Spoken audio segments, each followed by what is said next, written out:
Hello student. मैं रमाकांत स्वागत करता हूं आज के इस वीडियो में, जिसमें हम लोग क्लास 10th हिंदी का पेपर सॉल्व करने वाले हैं। प्यारे बच्चों, ये पेपर 2024 का है। आप लोग को मालूम होगा कि इससे पहले मैंने एक पेपर सॉल्व करवाया है 2024 का। अगर जो आप लोग वो वीडियो नहीं देखे हैं, देखना चाहते हैं, तो लिंक आपको डिस्क्रिप्शन बॉक्स में मिलेगा। वहाँ से देख करके आप लोग प्रीवियस ईयर में जितने भी क्वेश्चन पेपर आए थे उनका सॉल्यूशन आप लोग कर सकते हैं। और जिन बच्चों को इसका पीडीएफ चाहिए, टेलीग्राम चैनल ज्वाइन कर लीजिए, लिंक आपको डिस्क्रिप्शन बॉक्स में मिल जाएगा। ओके, तो चलो आज के इस क्लास को स्टार्ट करते हैं क्वेश्चन नंबर 1 के साथ में, और सभी क्वेश्चन को सॉल्व करते हैं। ठीक है, शुरुआत में आपको निर्देश देखने को मिलेंगे। तो निर्देश मैंने आपको पहले बता रखा है, ठीक है। तो आप लोग उसको जा करके देख लीजिएगा, समझ में आ जाएगा कि निर्देश क्या है। ठीक है, बार बार वही पढ़ने का कोई मतलब भी नहीं होगा। ठीक है, मैं इसको जूम कर दे रहा हूँ थोड़ा और अच्छे तरीके से, बस आपको क्लियर दिखना चाहिए। खंड आ यहीं से स्टार्ट हो रहा है। ठीक है। अब खंड आ के पहले क्वेश्चन को पढ़ेंगे और बताएंगे इसका क्या आंसर होगा। इसमें कहा क्या जा रहा है, शुक्ल युगिनी लेखक हैं। कौन है आप लोग को बताना है। राम प्रसाद, निरंजनी, यशपाल, माखनलाल चतुर्वेदी, उसके अंदर दिया गया है सदल मिश्र। तो क्या हो जाएगा इसका आंसर, जल्दी से आप लोग बताएंगे। तो कहेंगे इस क्वेश्चन का कौन सा जो दिया गया है, बी ऑप्शन सही आंसर हो जाएगा। ओके, क्लियर है सभी को इतनी बातें। अगर जो यहाँ तक क्लियर है तो हम लोग बढ़ेंगे इसके बाद अगले क्वेश्चन की तरफ। इसका आंसर आप लोग बताएंगे। क्वेश्चन नंबर 2, इसको पढ़ेंगे और बताएंगे इसका क्या आंसर होगा आप लोग। इसमें कहा क्या जा रहा है, गहनों का देवता रचना किस विधा पर है। ठीक है, कौन सी विधा पर ये रचना है आपको बताना है। जल्दी से पढ़िए, बताइए क्या होगा इसका आंसर। जितने बच्चे लाइव हैं सभी बच्चे बताते रहेंगे। तो आप लोग क्या कहेंगे, ये है उपन्यास। ठीक है, क्या है, उपन्यास है। तो इस क्वेश्चन का कौन सा जो दिया गया है हम लोग का, सी ऑप्शन सही आंसर हो जाएगा। क्लियर है सभी को इतनी बातें। चलो ठीक है, इसके बाद बढ़ते हैं हम लोग अगले क्वेश्चन की तरफ। आप लोग बताएंगे इसका क्या आंसर होगा। अच्छा, ये 3 नंबर नहीं हुआ ना। अच्छा, क्लियर दिख रहा है कि नहीं, एक बार बता दीजिए। आप लोग दिख रहा है, हाँ सब कुछ क्लियर है, कोई दिक्कत नहीं है। इसमें कह रहा है किशोरी लाल गोस्वामी की रचना है। कौन सी, आपको बताना। सरस्वती, दुलाई वाली, उसके बाद में दिया गया है राग दरबारी, उसके मामले में लिखा गया इंदुमती। तो आप लोग क्या कहेंगे, इंदुमती बिल्कुल सही आंसर है इस क्वेश्चन का, डी ऑप्शन। ओके, क्लियर है सभी को इतनी बातें। अगर जो यहाँ तक क्लियर है तो हम लोग आगे बढ़ेंगे इसके बाद अगले क्वेश्चन की तरफ।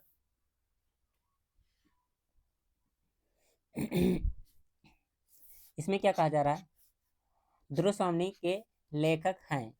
कौन है आपको बताना। बहुत ही इंपॉर्टेंट क्वेश्चन है ये क्वेश्चन, मतलब हर बार कह सकते हैं आता रहता है इस तरह का क्वेश्चन। तो इसके लेखक कौन हो जाएंगे, जय शंकर प्रसाद, या फिर राम कुमार वर्मा, जगदीप चंद्र माथुर, उसके बाद में राकेश शर्मा। क्या होगा, तो आप लोग को मैंने पहले ही बता दिया, जय शंकर प्रसाद इस क्वेश्चन का ए ऑप्शन सही आंसर होगा। आगे नेक्स्ट क्वेश्चन देखिए, इसको बताइए इसका क्या आंसर होगा। हाँ, बहुविकल्पीय जितने भी क्वेश्चन है, कितने 20 क्वेश्चन आएंगे, 20 नंबर का होगा। ठीक है, तो इसमें आप लोग को बताने की जरूरत नहीं, मैंने पहले से बता रखा आपको। इसमें क्या कह रहा है, संस्कृति और सभ्यता निबंध के निबंधकार हैं। मतलब इनको किसने लिखा, आपसे ये पूछा जाना चाह रहा है, डायरेक्ट आप लोग समझ सकते हैं। तो जल्दी से बताएंगे क्या होगा इसका आंसर आप लोग। पहला ऑप्शन दिया गया है रामदास गौड़, उसके बाद में दिया गया है श्याम सुंदर दास, उसके बाद में रामचंद्र शुक्ल, उसके बाद में दिया गया है डॉक्टर नागेंद्र। क्या होगा इसका आंसर। तो इस क्वेश्चन का कौन सा जो दिया गया है, बी ऑप्शन सही आंसर हो जाएगा, श्याम सुंदर दास। क्लियर है सभी को इतनी बातें। आगे देखो फिर से, जो आपका दिया गया है 6 नंबर क्वेश्चन, लिखा गया है भाव विलास के रचयिता हैं। कौन है आपको बताना। आपको मालूम होना चाहिए 5 क्वेश्चन जो होंगे गद्य से होंगे, 5 क्वेश्चन पद्य से होंगे। तो ये पद्य वाले क्वेश्चन इधर स्टार्ट हो रहे हैं आप लोग के। भूषण, मतिराम, केशव, या फिर देव। जी हाँ, इस क्वेश्चन का कौन सा जो दिया गया है, डी ऑप्शन सही आंसर हो जाएगा। आगे इस क्वेश्चन को देखिए, बताइए इसका क्या आंसर होगा। क्वेश्चन नंबर 7 है। इसमें क्या कह रहा है, रिक्त मुक्त काव्यधारा की रचना है। रचना है कि रचनाकार, रचनाकार होना चाहिए। पहला दिया गया है सृजन सागर, ठीक है, उसके बाद में दिया गया है ललित लाम, उसके बाद में दिया गया है बिहारी सतसई, ठीक है, ये उसके बाद में दिया गया है काव्य निर्माण, ठीक है। तो इसका कौन सा जो दिया गया है बिहारी सतसई, ठीक है, बी वाला ऑप्शन सही आंसर होगा, कोई दिक्कत नहीं, सही है, सब कुछ सही है। आगे बहुत ही महत्वपूर्ण क्वेश्चन, तार सप्तक वाले क्वेश्चन बहुत ही इंपॉर्टेंट है, ठीक है। दूसरा सप्तक का प्रकाशन वर्ष है, मतलब कब प्रकाशित हुआ था दूसरा, यही आपको बताना है। दिया गया है 43, 1943, 1979, उसके अंदर दिया गया 1951, उसके बाद में लिखा गया 1985। क्या होगा आंसर, जल्दी से आप लोग बताइए, इस क्वेश्चन का कौन सा आंसर सही होगा। तो आप लोग क्या कहेंगे, इस क्वेश्चन का कौन सा आंसर सही है, जल्दी से बता दीजिए। तो इस क्वेश्चन में जो दिया गया है इसका बी ऑप्शन सही आंसर हो जाएगा। ओके, क्लियर है इतनी बातें सबको। इसको देखेंगे, बताएंगे इसका क्या आंसर होगा। प्रगतिवाद युग के कवि हैं शिवमंगल सिंह सुमन, उसके बाद दिया गया है प्रभाकर मांचवे, उसके बाद में लिखा गया है नरेश मेहता, उसके बाद में है जगदीप जगदीश कौन गुप्ता। क्या होगा इसका आंसर, जल्दी से पढ़िए और आप लोग बताइए। जिनको मालूम है आंसर करते रहेंगे, नहीं मालूम है तो कोई दिक्कत ही नहीं है। तो सही आंसर की बात की जाए तो यहाँ पर जो दिया गया पहला ऑप्शन सही आंसर हो जाएगा शिव मंगल सिंह सुमन, ठीक है, ये ऑप्शन सही आंसर होगा। याद कर लीजिए, सभी आप लोग के लिए इंपॉर्टेंट है क्वेश्चन इधर वाले। इसके देखो 10 नंबर क्वेश्चन इसके बाद में देखिए और बताइए इसका क्या आंसर होगा। आप लोग क्लियर दिखेगा, नहीं तो बताइएगा आप लोग, ठीक है, दिख तो रहा है, मैं देख रहा हूँ। इसमें कहा क्या जा रहा है, महादेवी वर्मा की रचना है, कौन सी रचना है, त्रिधारा, उसके अंदर लिखा गया बीड़ा, गुंजन, उसके बाद दिया गया पथ के सारथी। क्या होगा इसका आंसर, जल्दी से बताएंगे आप लोग। तो कहेंगे पथ के सारथी, ठीक है, सी ऑप्शन इस क्वेश्चन का सही आंसर हो जाएगा।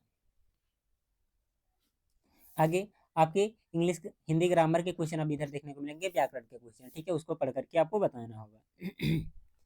इसमें देखिए एक पंक्ति लिखा गया है विंध्या के वासी उदासी तपोधारी महा विनु नारी दुखरे, पंक्ति का रस कौन सा है, करुण रस है, श्रृंगार रस है, हास्य रस है, या इनमें से कोई नहीं। तो कौन सा रस है, ये है करुण रस, ये ऑप्शन सही आंसर होगा इसका। आगे 12 नंबर क्वेश्चन, इसको पढ़ेंगे, बताएंगे इसका क्या आंसर होगा। इसमें क्या कह रहा है, जहां उपमेय में उपमान की समानता प्रकट की जाए वहां अलंकार होता है। शायद आपको क्लियर ना दिख रहा हो तो मैंने एकदम अच्छे तरीके से इसको पढ़ाकर बता दिया है। तो वहां पर क्या होगा, उपमा होगा, उत्प्रेक्षा होगा, रूपक होगा, या फिर ये क्या लिखा गया है, संदेह लिखा गया है, संदेह, ठीक है। तो आप लोग क्या कहेंगे, उपमा इस क्वेश्चन का कौन सा, ए ऑप्शन सही आंसर हो जाएगा। आगे 13 नंबर क्वेश्चन, इसमें क्या कह रहा है, सोरठा छंद के दूसरे और चौथे चरण में मात्राएं होती हैं। आप लोग इसको बहुत अच्छे तरीके से याद किए होंगे, सोरठा क्या होता है, रोला क्या होता है, दोनों बहुत ही इंपॉर्टेंट है, ठीक है। तो आप लोग बताएंगे 11, 12, उसके बाद में लिखा गया, ये कितना लिखा गया, 16 शायद लिखा गया होगा, 16, और उसके बाद में कितना है, 13 है। क्या होगा इसका आंसर, तो आप लोग क्या कहेंगे, 13 मात्राएं होती हैं, ठीक है, दूसरे और चौथे चरण में। याद रखिएगा, बहुत ही महत्वपूर्ण ये सब क्वेश्चन हैं, और महत्वपूर्ण नहीं होते तो एग्जाम में कैसे आते, एग्जाम का क्वेश्चन ही है ये सब। लिखा गया है अपव्यय शब्द में उपसर्ग जुड़ा है, मतलब इसमें उपसर्ग कौन सा दिख रहा है आपको बताना है, आ है, उप है, अधि है, या फिर अप है। तो क्या कहेंगे, अप इसमें जुड़ा हुआ, क्या लिखा गया, अपव्यय, ठीक है। तो इसमें उपसर्ग कितना हो जाएगा, अप हो जाएगा। आगे आपसे पूछा गया है 15 नंबर क्वेश्चन में माता पिता में कौन सा समास है, ठीक है, माता पिता में कौन सा समास है, आपको बताना है। कर्मधारी, बहुब्रीहि, उसका दीर्घ दिया गया, उसका द्वंद्व, ठीक है। तो माता पिता में दोनों लोग प्रधान है ना, ठीक है, तो यहाँ क्या हो जाएगा, द्वंद्व समास। दीर्घ क्या होता है, जिसमें गिनने की बातें हो, ठीक है। आगे देखो इसको 16 नंबर क्वेश्चन, इसमें क्या कह रहा है, समुद्र शब्द का पर्यायवाची शब्द नहीं है, कौन सा समुद्र का पर्यायवाची नहीं है, आपको बताना है। सागर होता है, पर्तवार होता है, महा क्या लिखा गया, महीपत, ठीक है, नहीं होता है, ठीक है, और नहीं ढूंढना ही है, तो इसका कौन सा सी ऑप्शन सही आंसर होगा। ओके, आगे आपसे क्वेश्चन कह रहा है 100 का तत्सम शब्द है। जो 100 लिखा गया है इसका तत्सम शब्द क्या होगा? तो आप लोग क्या बताएंगे, इसका तत्सम शब्द कौन सा है? बड़ा सा और ता सत, ठीक है, ये सत हो जाएगा, याद रखिएगा आप लोग। इसके बाद में आपसे पूछा जा रहा है 18 नंबर क्वेश्चन, ये है शायद, हाँ 18 नंबर क्वेश्चन है। इसमें पूछा क्या गया है, तेसम में विभक्ति और वचन है, ठीक है, इसकी विभक्ति कितनी है और वचन कितनी है, आपको ये बताना है। तो ये है षष्टम विभक्ति है और बहुवचन है, तो इसका सी ऑप्शन सही आंसर होगा, ठीक है। आगे बढ़िए, अगला क्वेश्चन 19 नंबर, बताइए इसका क्या आंसर होगा। इसमें क्या आ रहा है, तुमसे सोया नहीं जा सकता, वाक्य में वाच्य है, कौन सा वाच्य है आपको बताना है। पहला दिया गया है कृतवाच्य, क्रमवाच्य, भाववाच्य या इनमें से कोई नहीं। तो इसमें कौन है, भाववाच्य है ना, इसका कौन सा बी ऑप्शन सही आंसर होगा। नेक्स्ट इसको देखिए 12 नंबर को, इसके बाद में बहुविकल्पीय क्वेश्चन कंप्लीट होंगे। विकारी शब्द नहीं है, कौन सा विकारी शब्द नहीं है, आपसे ये पूछा जा रहा है। पहला लिखा गया है गाय, सभा, प्रतिदिन, उसके बाद में लिखा गया है रमेश। तो प्रतिदिन यानी कि इस क्वेश्चन का सी ऑप्शन सही आंसर हो जाएगा। तो इस तरह से बहुविकल्पीय के 20 क्वेश्चन कंप्लीट होते हैं। अब इसके बाद में क्या आएंगे, आपके लॉन्ग क्वेश्चन यानी कि वर्णात्मक प्रश्न आएंगे, ठीक है। मैं इसको थोड़ा सा छोटा कर दे रहा हूँ, उसके बाद में दिखा रहा हूँ इस तरह के कैसे कैसे क्वेश्चन आते हैं इसमें। एक बार चेक करके बताओ क्या क्लियर दिख रहा है सभी लोग। मैं भी देख लूँ एक बार आ रहा है कि नहीं आ रहा है, थोड़ा सा कट रहा है, मैं इसको सही कर रहा हूँ। हाँ अब देखिए, यहाँ से खंड खा है और इसमें वर्णात्मक प्रश्न होंगे, ठीक है। पहला क्वेश्चन क्या है, आपको निम्नलिखित में से किसी एक गद्यांश पर आधारित सभी प्रश्नों के उत्तर देने हैं। आपको 2 गद्यांश दिया गया होगा, ठीक है, उनको पढ़ना और उनके उत्तर देने हैं, ठीक है। 2-2 नंबर के 3 क्वेश्चन आपको मिलेंगे, 6 क्वेश्चन, ठीक है। पहले यहाँ पर दिया गया पैसेज यानी कि गद्यांश दिया गया, इसको एकदम भलीभांत अच्छे से पढ़ लीजिए। उसके बाद में नीचे 3 क्वेश्चन है, ठीक है, 2 नंबर का ये क्वेश्चन होगा, 2 नंबर का ये क्वेश्चन और 2 नंबर का ये क्वेश्चन, ठीक है। इसमें क्या कह रहा है, उपरोक्त जो ऊपर दिया गया है गद्यांश, इसका संदर्भ लिखने के लिए कह रहा है। उसके बाद में एक क्वेश्चन दिया गया है, मानव मात्र के लिए वर्तमान में क्या आवश्यक हो गया है। तो आप लोग गद्यांश पढ़े होंगे अच्छे से, तो आप लोग बता सकते हैं। उसके बाद में तीसरा क्वेश्चन जो कह रहा है, यहाँ पर जो लाइनें की गई हैं रेखांकित है, उसका क्या करना है, आपको व्याख्या करना, अपनी भाषा में उसको लिखना है। अगर जो ये आता तो ठीक है, नहीं तो क्या करना है, दूसरा नीचे ऑप्शन में भी दिया गया एक क्वेश्चन और अथवा में दिया गया है ये, ठीक है, अथवा में ये है। इसमें एक दिया गया है पैसेज, ठीक है, इसको पढ़ना है एकदम अच्छे तरीके से। इसको पढ़ लिए, उसके बाद में क्या करना है, ऊपर जो दिया गया है इसका क्या करना है, संदर्भ लिखना है, ठीक है। उसके बाद में एक क्वेश्चन दिया गया, इसका आंसर करना है, और गद्यांश में जो रेखांकित पार्ट है उसका क्या करना है, व्याख्या करना है, ठीक है। तो ये हो जाएगा आप लोग का कौन सा, अथवा वाला क्वेश्चन, 2 नंबर का ये, 2 नंबर का ये, 2 नंबर का ये, जिसको करना होगा जो वो कर लीजिएगा, चाहे ऊपर वाला चाहे नीचे वाला।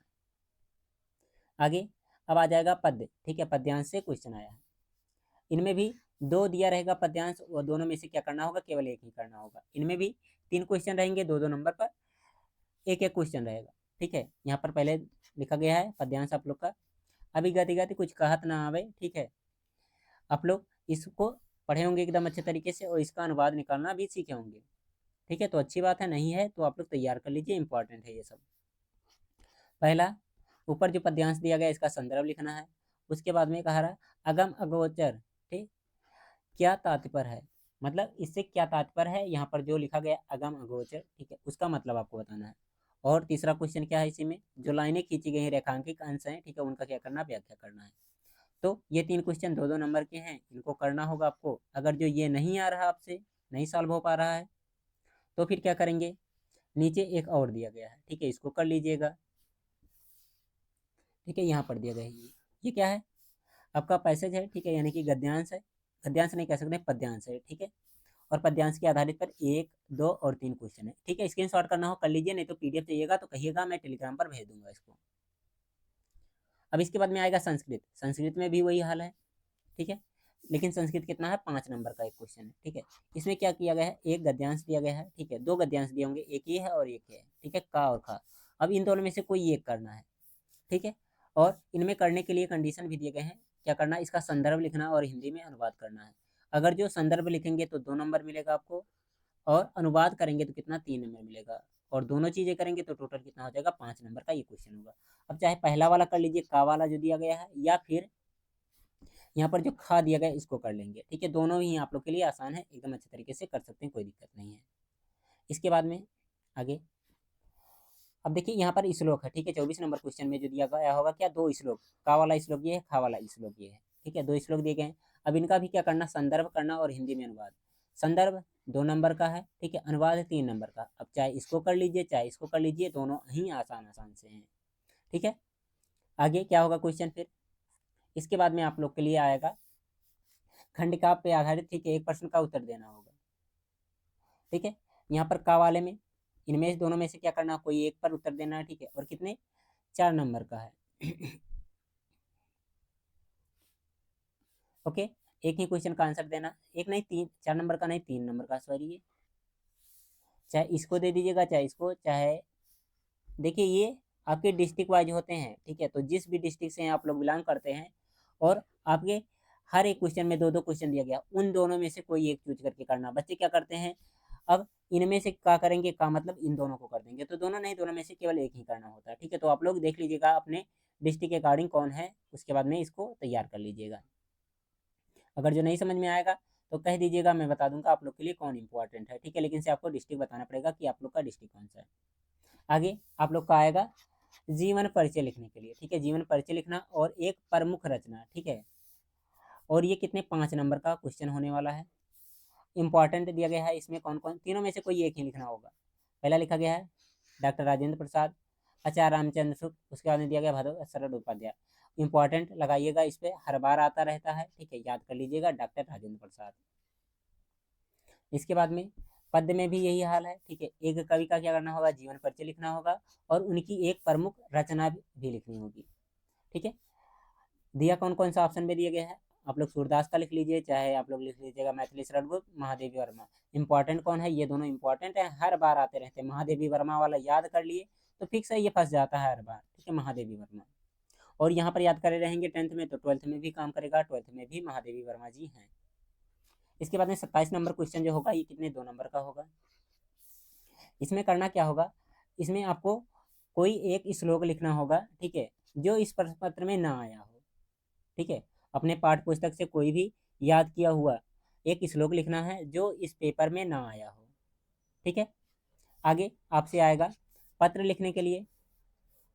पत्र यहाँ पर दिया गया है, छात्रावास की जीवन शैली के विषय पर अपने मित्र को पत्र लिखिए, या फिर लिखिए आप लोग अथवा में, चाहे इसको लिख लीजिए चाहे या विद्यालय में खेल कूद की सामग्री की ओर ध्यान दिलाते हुए प्रधानाचार्य को एक प्रार्थना पत्र लिखिए। ठीक है, तो दोनों में से कोई एक करेंगे आप लोग, 4 नंबर का ये है। इसके बाद में आप लोग संस्कृत के क्वेश्चन देखने को पाएंगे।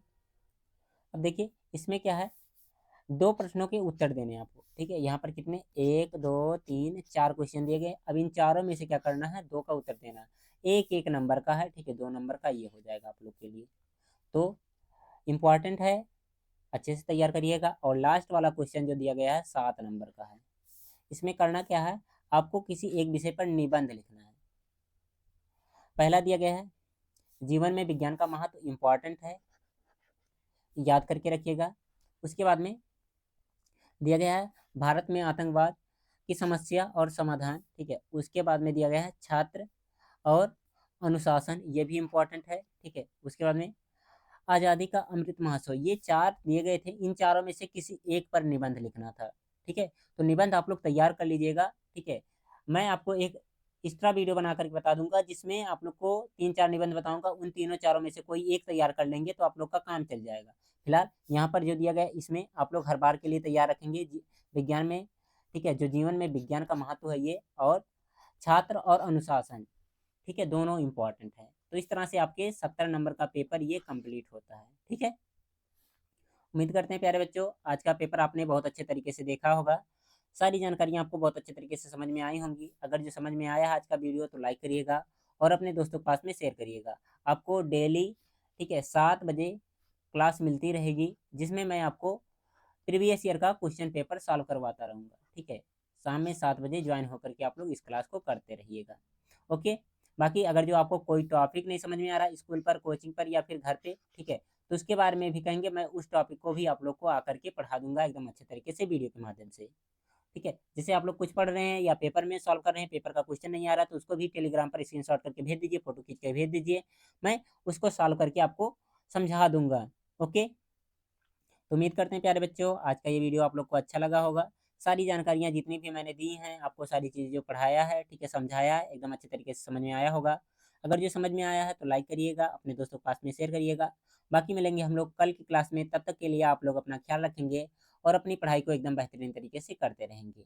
ओके, बाय बाय प्यारे बच्चों।